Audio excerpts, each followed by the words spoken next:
G'day Year 11, good to see you once again. Today we're going to be looking at Lesson 4, which is two main concepts that are important in this course. They are called Modernisation and Westernization. And the syllabus dot point today is looking at the impact that these two concepts have on social and cultural continuity and change. So we're going to look at the impact that those two concepts have on our society and on our culture. So we're on page 14, don't forget to date and sign here, and we'll get started. Scrolling down a bit more today. Okay, here we go. So the first thing you'll notice is our heading and syllabus dot point. So our dot point is really looking at the impact that these have on continuity and change. The first thing we want to do is, or you'll notice there's a comprehension recap here. This is something I want you to do at the end of the lesson. I just put it up the front here because it fit there when I was formatting the pages on this lesson. So I'll leave that for now. That's something that you will do at the end of this lesson. To start off with, we've got a word bank on what modernization is and how it impacts society. So to quickly recap that concept, that's something that I got you guys to do in lesson 1, is to write a concept card on that. So if you could go back there now, read that quickly and refresh your mind on it. Once you have done that, you'll remember that modernization has a large emphasis on change due to technology and how that makes a society more advanced than another society. But it's not only about technology, it's also about modernizing how we would term our cultural values. So for example, we know that the progressive role that women are playing in society more over time is called a modernized value. It's something that if you are deemed a modern country, that you should be encouraging and perpetuating. So it's not necessarily always linked to technology, although in the syllabus, and if you ever get a question or multiple choice question on it in your HSC, it will lean more towards the technology side, but it's not just limited to that, just so you know. So fill in that word bank there, and we'll go through that together in our revision lesson. Some things I want to talk about in terms of the impacts that it has on society, as that's our syllabus dot point here. We've got communication technologies themselves, so remember, a communication technology is things like social media, your phones, the internet, that sort of thing. So because there's been a really big increase in virtual communication, cyberbullying, online shopping and working from home, as we've seen more recently, that's had a huge impact on what we would deem a modern or more advanced society. So the idea that you would be able to work from home speaks to a society that's generally and typically more wealthy, because you can afford the setup and you have enough of a consumer market engaging to be able to do that.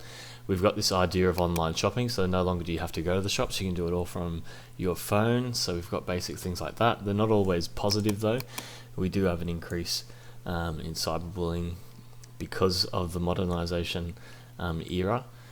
And overall, we do have an increase in virtual communication. Almost all our communication, whether it be with family, friends, or work colleagues, most of it, I think, is now done virtually, which is very interesting. Yes, it might be FaceTiming, so you might be still having that conversation, but most of that dialogue generally typically happens now virtually, which is a huge change. So that's one impact. So some of these can be positive or negative, you could argue.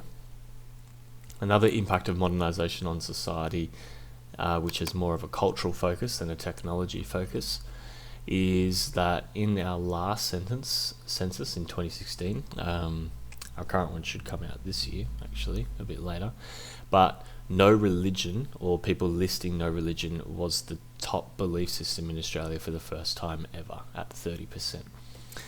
Now that's not to say that most of Australia is not religious. That's not actually true. So if you count all the other percentages below, you actually have more than half of Australians are still religious. But the idea but that's combining, like Christianity, Hinduism, Muslim, etc. But the very top one is no religion. and that's due to, again, a more modernizing effect on society that's happened over time. The deconstruction of the patriarchy, so a rise in de facto relationships, so de facto meaning you're living together for 2 or more years, but just not married. Divorce rates are higher. More women in the workforce. There's a high percentage of women in positions of power and authority now as well. So again, less of a technological change in modernisation there, but definitely one for cultural change. When we're looking at the environment, we've got greater access to travel, so aeroplanes, quite literal technology, but then there's also the physical impact that has on the environment as well, and pollution. So these are some examples, and here's one that's changed both technology and cultural traditions, is this idea of a dating profile, or an online dating profile. So through technology, no longer traditionally meeting up with people face to face like you used to, but it is very much online, and a lot of that guesswork is done prior. As we can see in the image here, people eating at the table on their phones, people on a date sitting at a park on their phones, as opposed to engaging face to face. So that increase in virtual communication is a huge impact of modernisation on society. So the main point here, that some of this could be positive and some of this can be negative, depending on how you look at it. When we look at a Westernisation, however, if we refer back to our concept card, actually you go look at that now, pause this, and then come back once you've quickly read it. Now that you've done that, you'll know that Westernisation is the process of societies and cultures becoming more Westerns in their beliefs, values and ideals, and also how they behave and engage with culture in a multitude of arenas. So whether that's popular culture like fashion, music, television, TV shows, or whether it's Western culture in terms of our dominant religion and belief systems, such as Christianity, such as feminism, such as capitalism. So all these different Western systems. We can see in this picture here, a prime example of Westernisation is a McDonald's in China. So we can see the Chinese cultural traditions in their typical architecture design. We can see it in their language here, but then with the big golden arches here is a prime example of Westernisation. Even the ideal lifestyle of a Westernisation, so, you know, going to school, going to uni, having kids, buying a house, that kind of cultural dream of the Western ideal lifestyle is spreading around the world as well.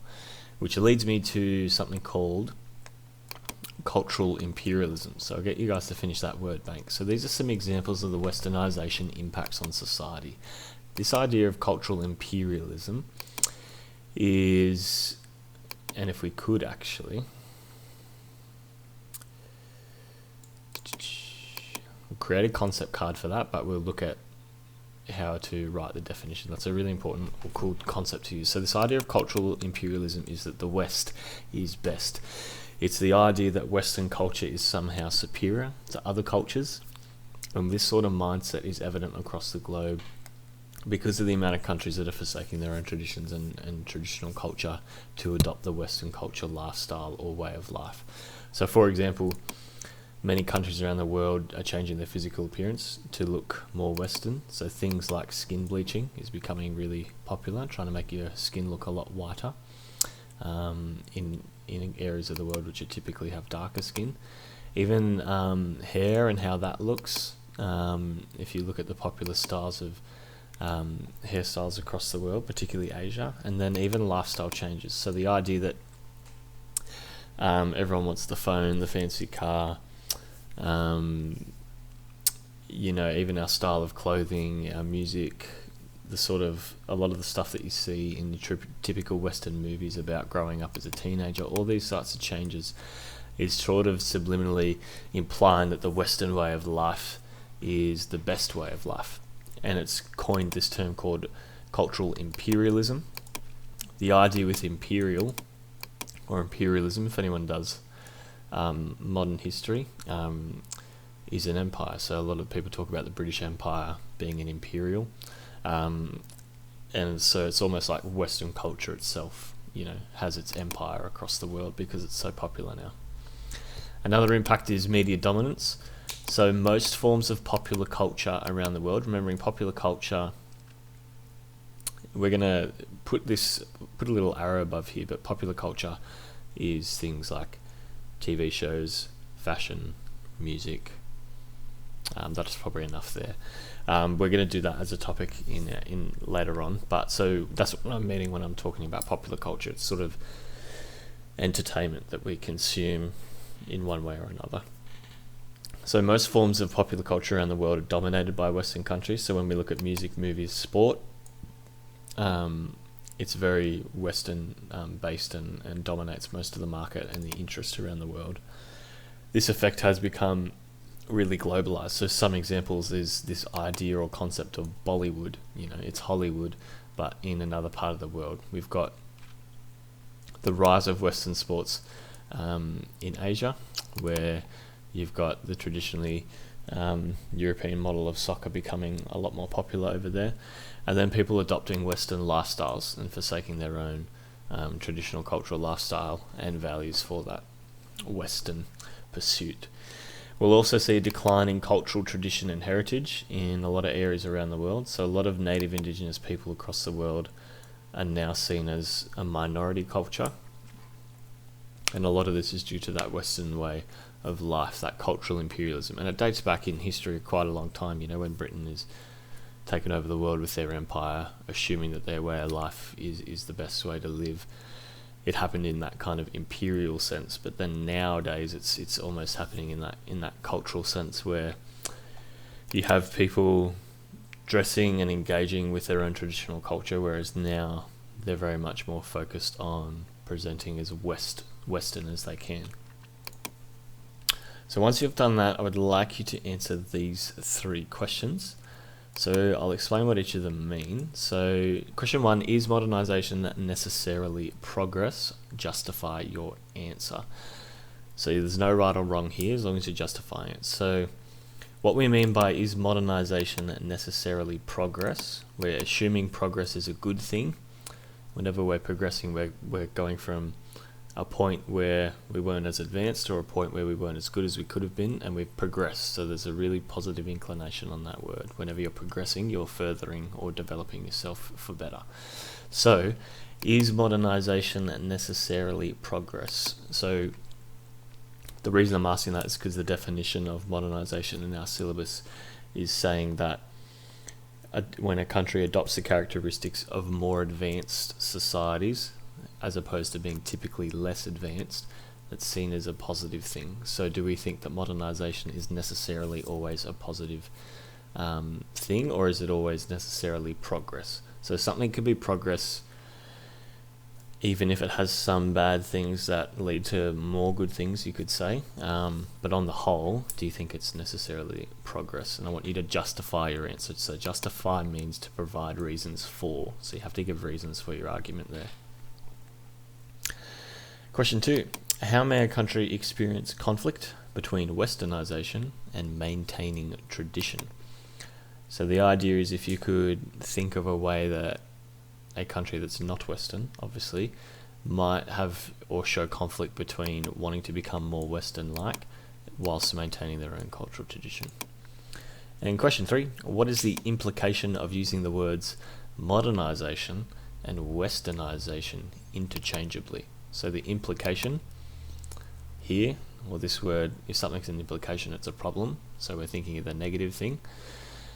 And interchangeably means that we're using it like they're the same thing. So being modernized and being westernized is the same thing. This is all about becoming more progressive and advanced, and Western culture, is the way to do that. Or is it not? So what's the implication of using those 2 words interchangeably? That's your final question, and I'll see you in the next one. Thank you.